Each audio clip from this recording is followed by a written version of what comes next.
Hi, I'm Curt Doty with RealmIQ. This is our podcast, RealmIQ Sessions, where we talk about everything AI with international AI leaders. And in today's case, right in our own backyard. So please give us a follow or subscribe. Today's guest is Michael Garfield, artist, musician, AI enthusiast, philosopher, connector, and fellow podcaster. And he is local in my hometown, Santa Fe, which is refreshing to see someone of his caliber here. Michael, excited to have you. You have such a great worldview and philosophy around AI, its disruption and opportunity. Why don't you share with us where you're at with AI and what have been your challenges? Sure. Well, I mean, right now, I just got off 5 years of doing science communication for the Santa Fe Institute. They lead in complex systems science. Hmm. So thinking about the general principles underlying the dynamics of adaptive and evolving systems, right? And that was a crash course for me after years and years of thinking about human technology coevolution, coming out of a background in academic interest in major evolutionary transitions like the origins of multicellular life and the way that studying those transitions can inform the way that we think about and strategize our increasingly symbiotic relationship with various tech layers. Hmm. And back in 2013, I was a beta tester for Google Glass. So I got to do a lot of really interesting, weird, world first performance stuff with that. That definitely informed one thing I hope we talk about today, which is the the way that wearing a computer on your face changes the way that you think, and Mm. it changes the way that you interact with the world around you, not just the people but the rest of everything. And so now I'm working on a couple books. I'm contracting for a new AI nonprofit. Did some background research on innovation and the history and future of computing for Mozilla last fall. And yeah, I'm in it. Yeah, I'm actually about to press the button on pre-ordering a pair of prescription smart glasses. My first pair of prescription lenses will have a GPT built into them. So that's fantastic. I want to hear a review about that. We'll have you back on the podcast to talk about that experience. You have such an interesting, perspective between science and philosophy and art and design, and now layer AI into that. Where are we headed as a society? You talk about some of the implications of wearing, AR glasses and what that means in interpersonal relationships or worldview. What do you see happening and in this convergence?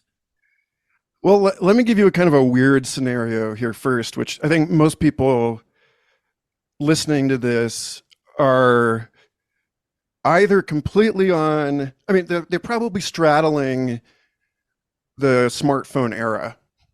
Most I imagine are old enough to remember what it was like to remember your friends' phone numbers. Yeah, right. And now we don't have to. And when I was wearing glass in 2013, it occurred to me like they actually put a kibosh on facial recognition stuff because that particular device came out right at the same time as the Edward Snowden revelations about data surveillance. But there were people that were actively developing facial recognition software for people on the autism spectrum so that they Mm. could they could understand other people's subtle facial emotional cues. And I Mm. thought that was one of the more interesting use cases for something like wearing a camera around. And now everybody has, like, you're used to seeing facial recognition at the grocery checkout. Like, we live in a different world.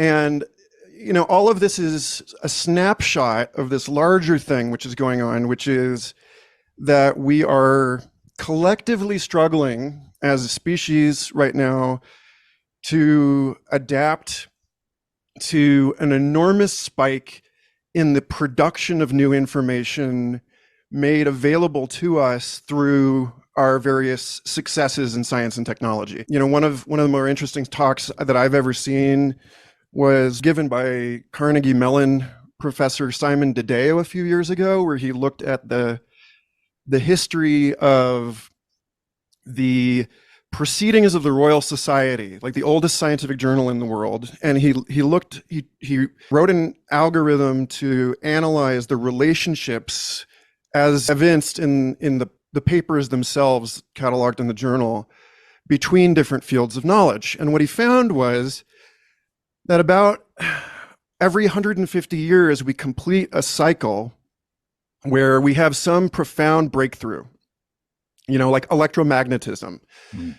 And fields that were previously considered separate become joined by a new consilient model. So what we thought were two separate, electricity and magnetism, suddenly it's one thing. And that unlocks a whole new set of opportunities in science and technology. And then we are fat on the spoils of those successes for a while until we get to a point where we need, we've proliferated a whole bunch of new fields, be they, academic or technological. And then we need a new framework to unify those. And so, within about 150 years, we have about 100 years of upslope where we're just riding high on this dream of unification. And then we get to a point like the point where we've been in for the last, couple decades, and it's really, really pronounced now, where it's not clear at all to us how we are going to make sense of all of this. It's not clear how we're going to bring everything together into a single unified understanding. And so these kinds of things can be traced all the way back to even before the origins of what we think of as human civilization. Like, arguably, the evolution of sentences and syntactic language is another one of these instances where the ability to communicate with each other in single word utterances proved to be such a profound innovation that we generated all of this new social complexity in our primate groups. And then suddenly we have more things to talk about than we know how to talk about them, then more things to talk about than we have the memory available to remember a word for every relevant situation. And so suddenly you get a new kind of recombinant principle, the sentence, that allows us to remember fewer words, but then join them together and come up with a kind of a force multiplier.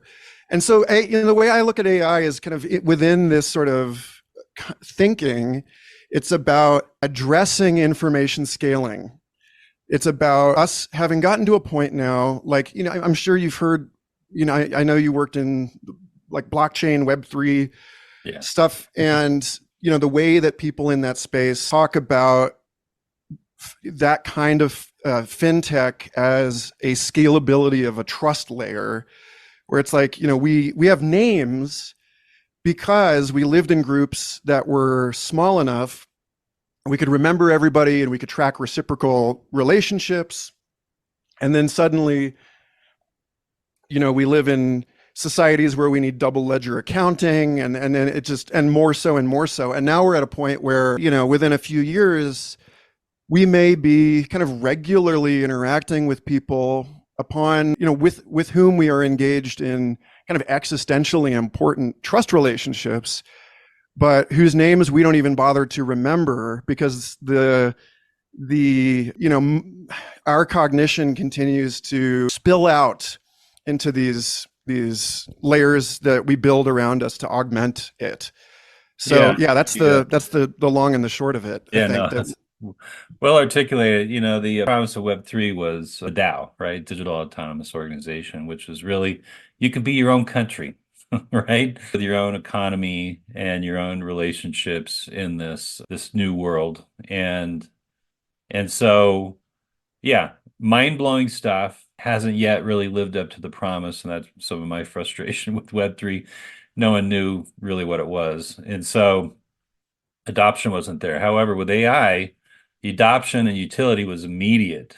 And And the technology advances were exponential. Moore's law does no longer apply. And you talk about information overloads and the ability of the human brain to be able to process what is going on and how fast the machines are learning, machine learning. And it is mind-blowing.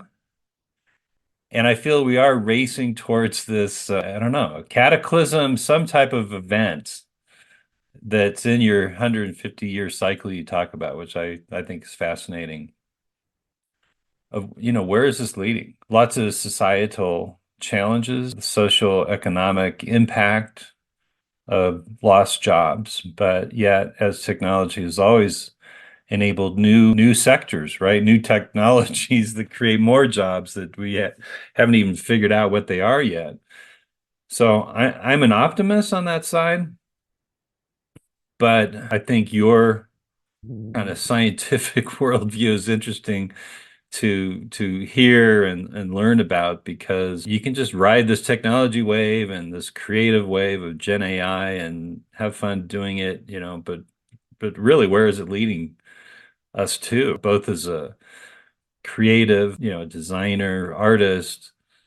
We share a lot of creative interests. You're probably more on the science and philosophy side than myself, but I totally dig that, and I think that's really interesting, because I think we look to philosophy to help guide us as a society, because other ancient philosophers were dealing with cultural disruption in their time. And what are the words of wisdom that we can use to help guide us in this time?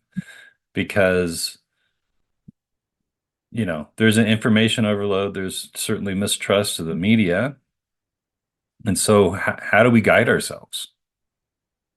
So your question is a question that I spent some time unpacking in an essay I wrote during COVID called "We Will Fight Networks. We will fight diseases of our networks by realizing we are networks." And the point of that was to look at the way that COVID containment policy had struggled to sort of meet the pace at which new scientific information was being produced by epidemiologists.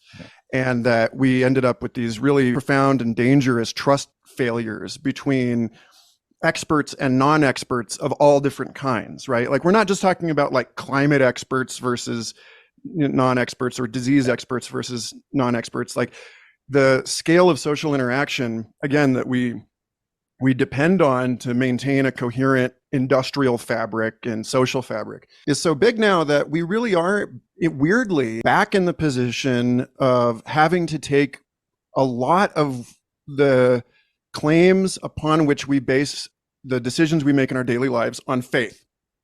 Like, there's just not enough time in the world for each of us to read everything we need to read in order to make an informed opinion about something. And so this question about when is it important for each of us to be informed, and when, and how can we delegate decision making, is, that question points us into a kind of philosophical abyss, which we've been living with since the beginning in some way or another, which is that we're made out of relationships. What you and I take to be our individual selves can equally well be understood as nested collective of collectives living within some sort of social superorganism that is itself embedded within an even larger kind of symbiotic relationship between humans and technologies and non-human organisms.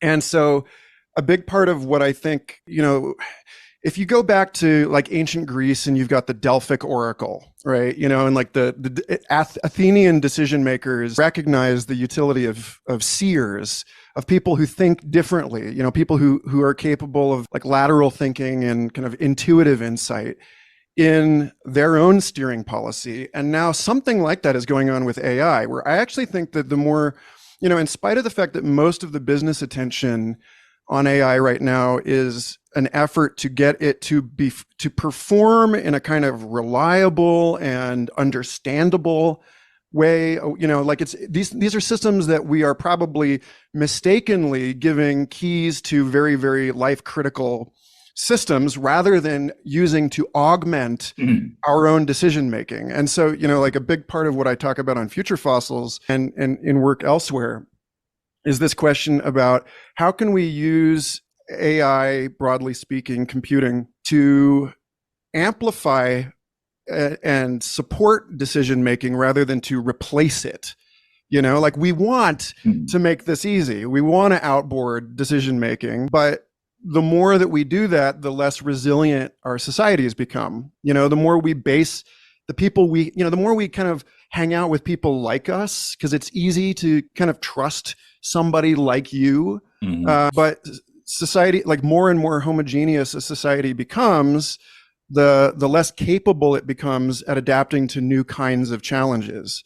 And so like this, where is this heading question, I think, is twofold. One is that we're going to start seeing new C-suite position. My buddy Peter Limberg, who used to run a forum called the Stoa, was just offered a gig as a chief philosophical officer. And I think that like installing something like a kind of contemporary secular Delphic oracle inside the decision-making apparatus of an organization is going to become more and more prominent. But the other piece is that each of us will, like the way that Marshall McLuhan talked about digital technologies making institutions out of individuals, like the rock star, that each of us will also start to fold AI-based kind of intuitive activity into our own daily stuff. Like, it's already the case with newsfeed algorithms. Like, you're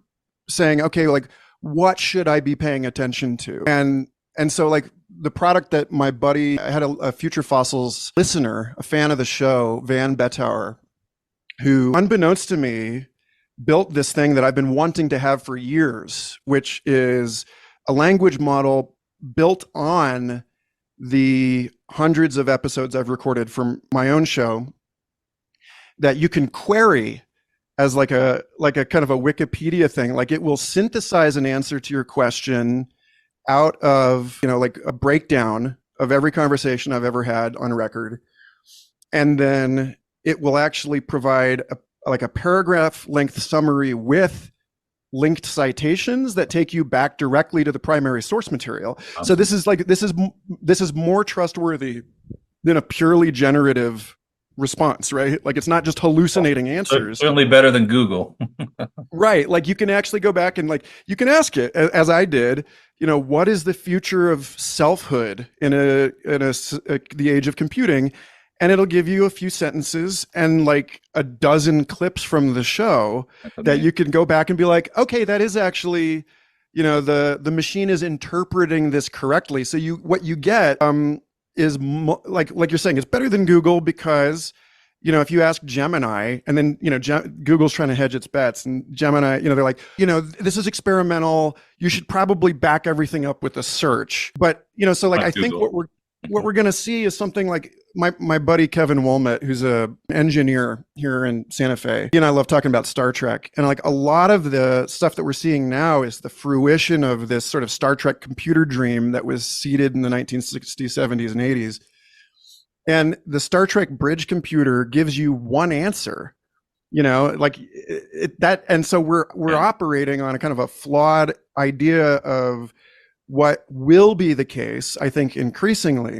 Like, the punchline of all of this is that we're going to get more and more comfortable with fundamental uncertainty, and we're going to find better ways to weave processes that we don't understand, like human or machine intuition, and also ways of representing uncertainty in the answers that we query, that we ask for. And like one of the ways of doing that would be, for instance, like imagine how different COVID had gone if when science journalists reported on some new epidemiology research had said the scientists themselves are only X% sure about these results, rather than the way that we talk about science now, which is, this is the new truth. Yeah, And so, right. like, you know, There's but yeah, reporting, there's reporting, then there's the synthesis, and then public policy,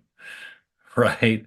And right. it's hard to base public policy based on we're just reporting what we're finding out right now, and we don't know long-term implications, but here's where we are. But it was, again, that exponentiality of the pandemic accelerated, perhaps unnecessary policy, but everyone was winging it. If you can't do nothing, you have to do Right. something. And where is the trust in this world of the unknown? I want to get back to a statement you made around trusting these responses, like even from the Star Trek bridge. I love that. I'm a Trekkie too. So it it can create a human laziness, right? Where we lose our critical thinking by trusting too much. And to me, that's the wrong use of the technology. And there's the huge bandwagon that was leapt upon where this essentially software of AI is helping us to become more efficient, right? Do the menial tasks. And business love that because everyone's being more productive. But the real question is, but is all that efficiency driving efficacy?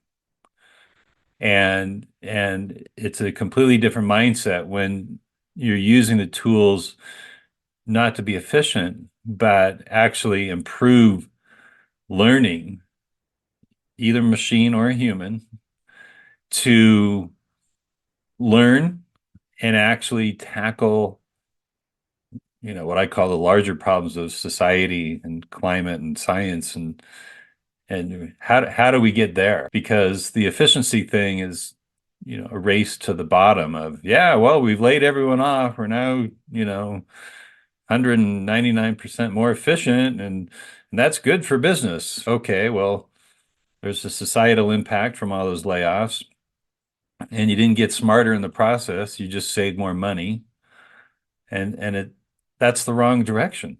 So how can we? And I think it's creative people. I think it's scientists who are creative and philosophers that can see beyond this immediate application and hopefully guide us to a better world of what we're supposed to be using with this technology. Do you agree with all that?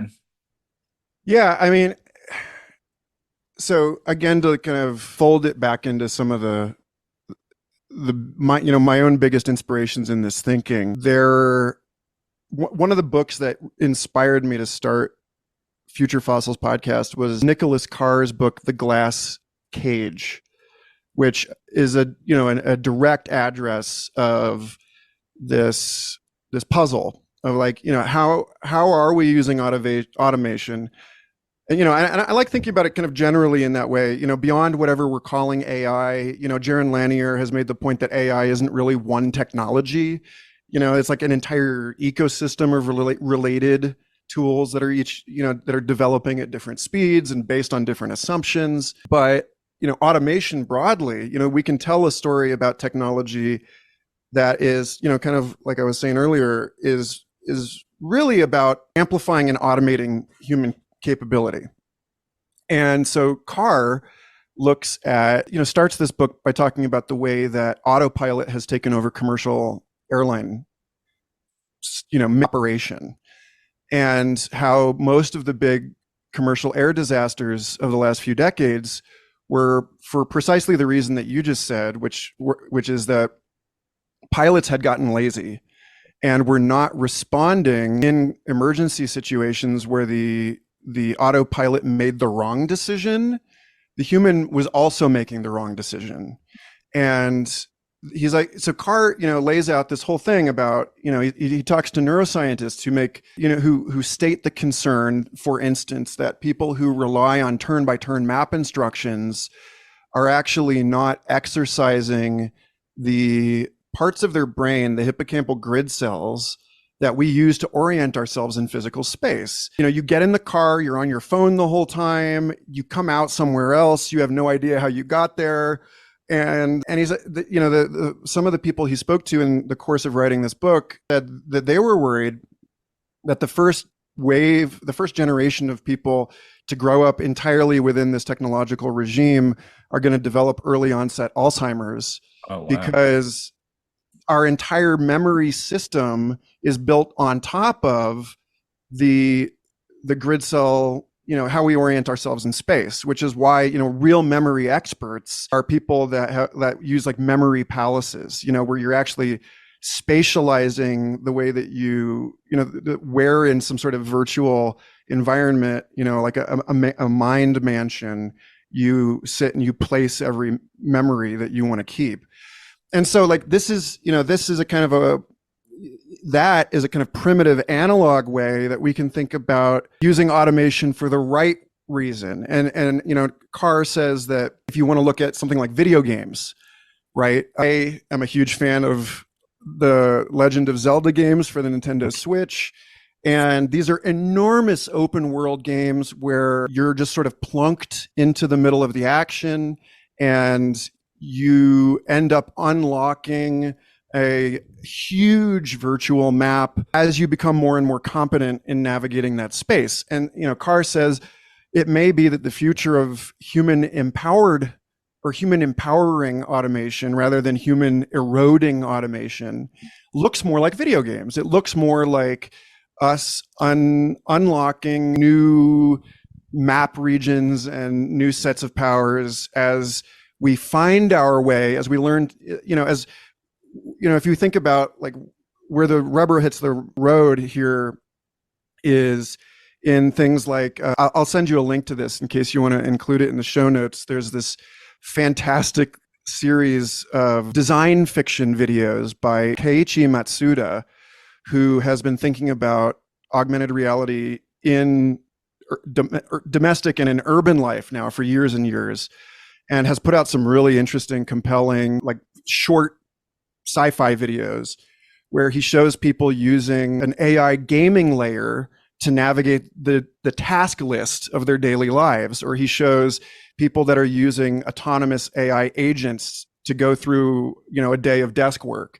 And, you know, the last thing I'll say about it for now is that like one of my favorite science fiction authors and someone who has really, really shaped the way that I think about augmented reality and automation is Charles Stross, who's the protagonist of his novel Accelerando from 2005. Manfred Max is basically like, we would recognize this person walking the street today, maybe in San Francisco. Like, he's wearing smart glasses. The smart glasses have a kind of exocortical layer that allow him to filter and process and synthesize terabytes of news a day.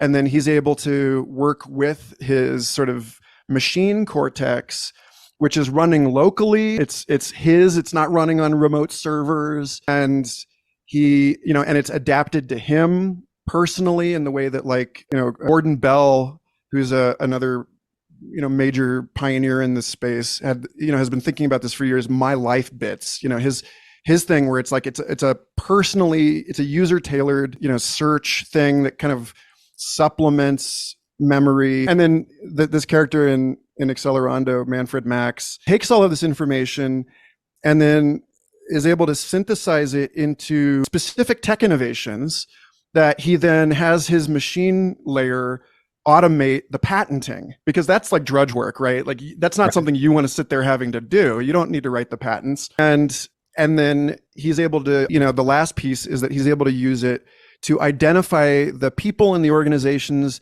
that are most well positioned to benefit from these new patents, and then work out the licensing agreements with them. And he lives as a venture altruist. He lives as someone who maintains this enormous patent portfolio, but licenses it for free to the people who are most likely to use it for positive sum pro-social applications. So he's making everyone wealthier. He's not really making any money, but he doesn't have to be, because he's living in this whole new kind of mutualistic paradigm where our technologically enhanced ability to innovate is generating so much affluence that we don't need this. I mean, and then like the last piece I'll say about this is that like there's the other side of it, which you've spoken to already on this call, which is, to the degree that we are obsessed with generating post scarcity, we're missing something crucial. We're missing something fundamental. Abundance. That's why I like affluence more than abundance, because we already live in an abundance of there's too much for us. There's too much sugar. There's too many different news sources vying for our attention. And what we've realized in the course of trying to generate to end scarcity is that there are fundamental limits, like the availability of human attention, that we're not going to be able to design around. There are only so many atoms on this planet, right? And so there's only there are, every little computation has some sort of cost energetically and materially. And so, long before we reach the hard limits on the efficiencies that we are able to generate in economic production, we are hitting walls on our ability to coordinate and our ability to understand the systems that we've created. And so, maybe the solution is not post scarcity so much as it is a recognition of where the real thermodynamic and ecological bounds are on these systems, and then designing systems that are not just sort of like endlessly abundant, but comfortable for everyone. And how can we do a better job of distributing all of the new wealth that we create? So I'll stop ranting there. Yeah, no, it's all interesting. I think that your friend who's licensing his IP and patents, I think that altruism is part of the solution of a new economy. And I think that it takes creative people to create a vision for what are the new possibilities, and not profit driven, greed driven, big tech, which has been the old story for the last 30 years. But how can we use this new tech for alt tech and altruistic purposes to enrich the lives of everyone, and not go down the doomsday scenario of lost jobs and robots taking over Skynet? I mean, Another sci-fi yeah, reference. right. I mean, can I just say that, like, okay, so I just had a nice long conversation with Gary Marcus at South by Southwest, and Gary is a kind of well-informed, prominent Chicken Little in the space of AI. He was part of the congressional oversight hearings on all of this stuff. I think he wrote the algorithm used by Uber, sold it, got rich, and has since spent a lot of time ringing the bell that we need better regulation of this stuff. And while I understand the basis for his concerns, because as Cory Doctorow has said, it's still a long way before AI will replace most people's jobs. But we're already at the point where AI is being sold well enough to char that they think it will replace your job. And so what we actually have are organizations and so various other systems that are working worse than they did. And then at precisely the moment where we ought to be bringing, we have weird enormous vacancies in the tech sector at precisely the time that it's just like going through this enormous spike in production. So Gary,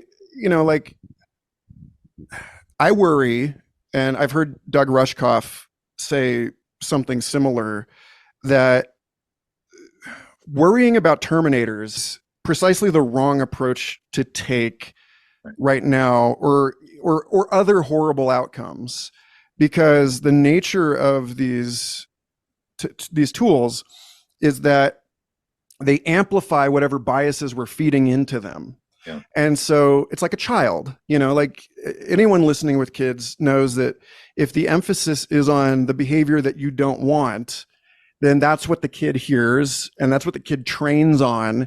And those are the behaviors you're more likely to have to deal with, rather than redirecting the attention of that child into the behavior that you actually want them to learn.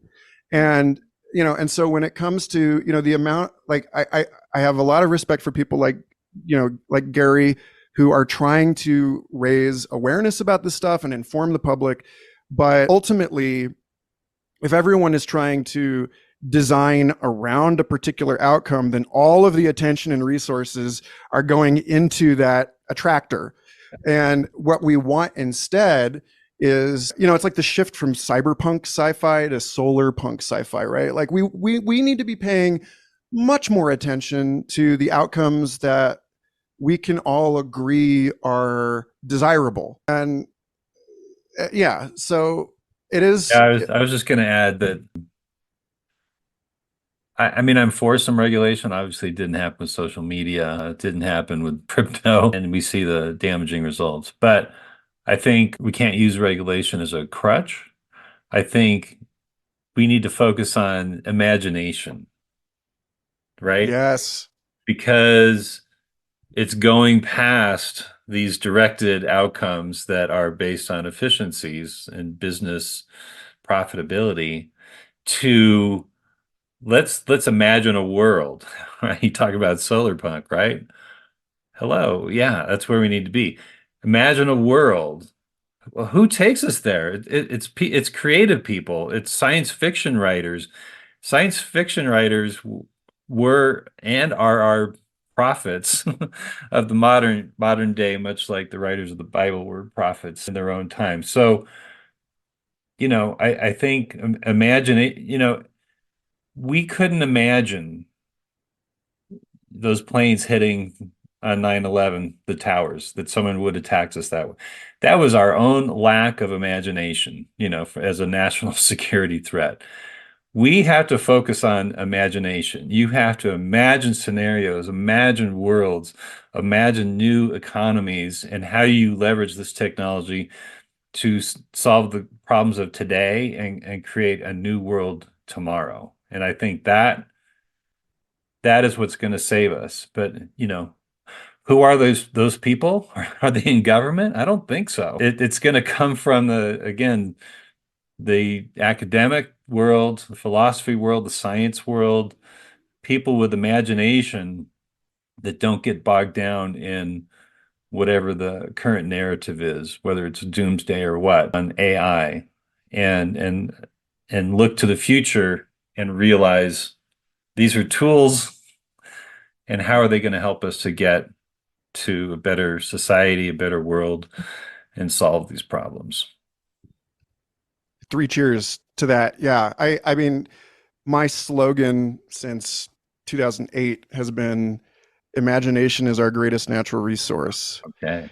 And I mean, and I've since kind of played with modifying it to say that no matter how amazing your imagination is, you're not really going to be able to bring anything back without being able to pay attention. And so there is a limiting, there's like imagination may be our greatest natural resource, but attention is the resource that limits our ability to explore and express the imagination. And which is why, yeah, like, we don't necessarily want to pin all of our hopes on regulatory layers, by which I mean, like, regulation exists at all layers of society. You regulate your own behavior by, thinking about what you're going to do before you do it. But even that, like, your body has reflexes for when you need to react faster than you can, like, sit there thinking about it, right? And so, like, yeah, I think overall what we're going to find is we're going to have to develop a better balance between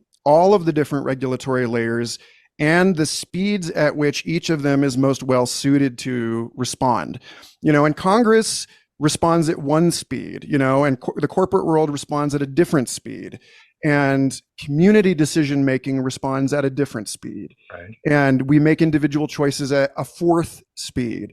And so, how can we structure the decision making apparatus of society in a way that we're not asking questions at the wrong level, that we're not trying to, we're not sitting there philosophizing about whether to catch the ball that's coming at our face, right? But we're also not, allowing our impulses to make financial decisions for us. I've been shredded. My big learning in trying to trade financial assets is like, don't drink 300 milligrams of caffeine first and sit there with a trigger finger, and so I think that everything you're saying is right on, and that I would just say, like, let's sort of decompose where we expect to actually find what we're calling governance or regulation, or what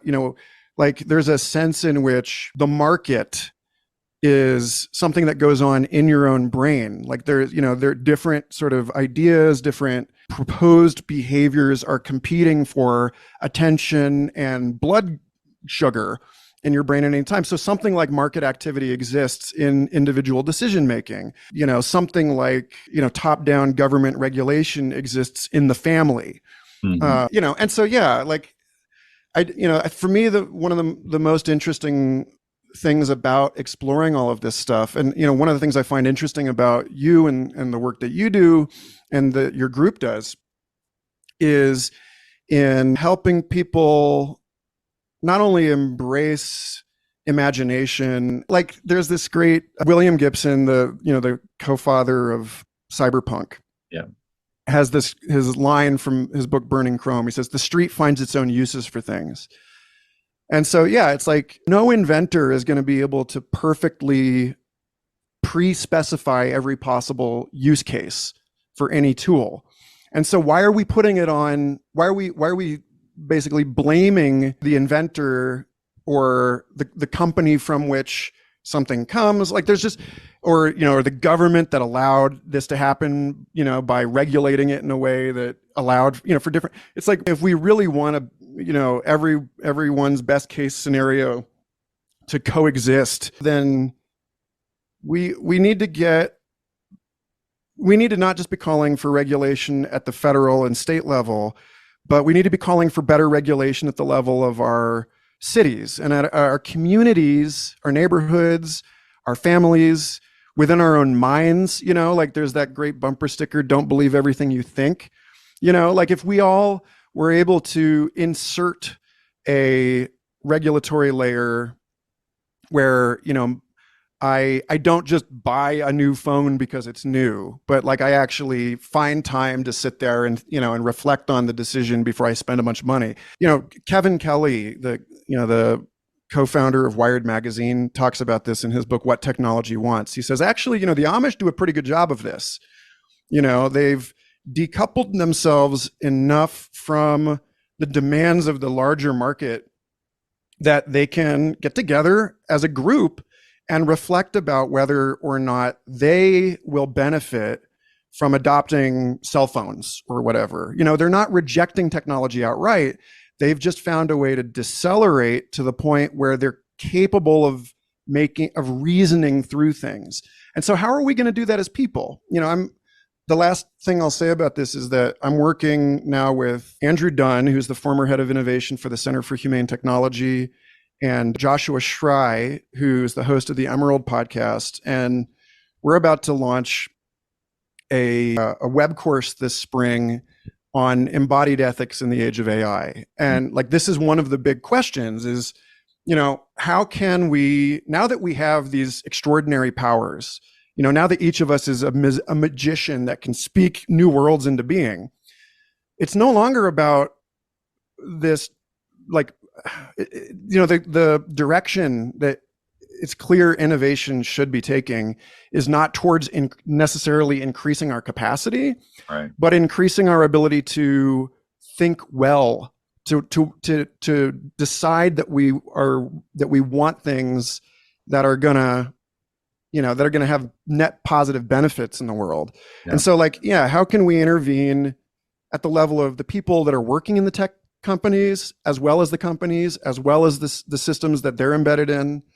How can you work with your clients to make sure that they're not just being that they haven't just like exported all of their decision making power, authority, sovereignty to that we're not just all on the back foot trying to catch up to this stuff and making terrible decisions in the process. Right.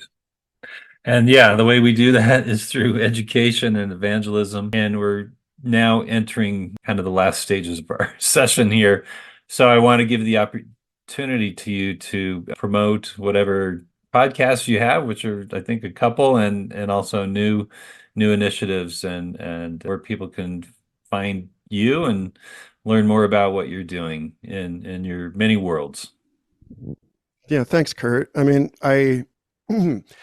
like I said, I have askfuturefossils.com, which is where you can interact with the AI synthesist for my show. And, that you can find the podcast and my Substack, through that portal. I have a ton of other stuff up on Linktree, linktr.ee/Michael Garfield, including a link to the enrollment for this course that we're starting in April. And then, yeah, you can get a hold of me. Like, I'm pretty approachable. I'm really, really interested in helping people think through these kinds of things, finding the really fruitful generative questions. And I know that the folks listening to your show are people that have interesting problems. And yeah, it would be great to have you on my show too at some point soon. There you go. Absolutely. And someone broke my handle off on proposing collaboration. So, I would love to find more ways to work with you and your network of brilliant people to help people learn how to use these tools well, to relax into a kind of curiosity and play around some of these issues rather than make all their decisions from fear. Yeah, this is the stuff that matters. So yeah, askfuturefossils.com, I guess. Okay, awesome. Well, and I like to play with purpose. That's one of my mottos, because it's not enough to play. I think you have to have a purpose in order to drive adoption. Otherwise, people are just painting purple or rainbow pigs flying in the clouds. And it's like, for what reason? Why? And you're just cluttering, the LinkedIn feed with just garbage. Anyway, thank you so much, Michael. And thanks to all of you for tuning in, and catch more of our Realm IQ sessions on your favorite podcast platforms. And please follow and smash that subscribe button. It's very important. And Michael, thanks so much. You're a terrific guest, and definitely want to have you back. And have a great day, and hope to see more of you in our local town here in Santa Fe, New Mexico. Thanks, Curt. Yeah, let's grab a coffee. Okay. Hey there. Are you the next AI unicorn? If so, you have to visit RealmIQ.com to learn more about the AI Accelerator program called Smart Track. This is an 8-week program where we help founders by offering comprehensive support in strategy, product development, branding, team building, and securing investor access. Our services span the entire spectrum, catering to both recent startups and growth stage companies, with a special emphasis on those in later stages demonstrating proven revenue. Learn more at RealmIQ/startups.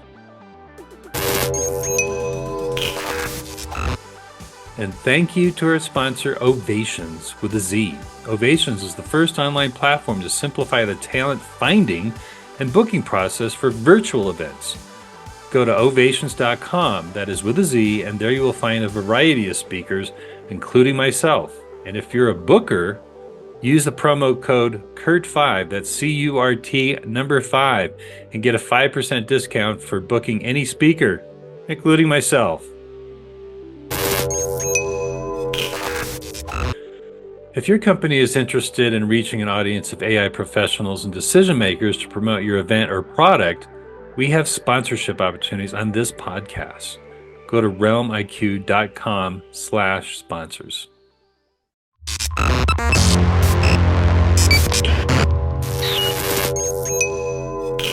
RealmIQ. Book your corporate AI workshop today. CurtDoty.co. Branding, marketing and product development.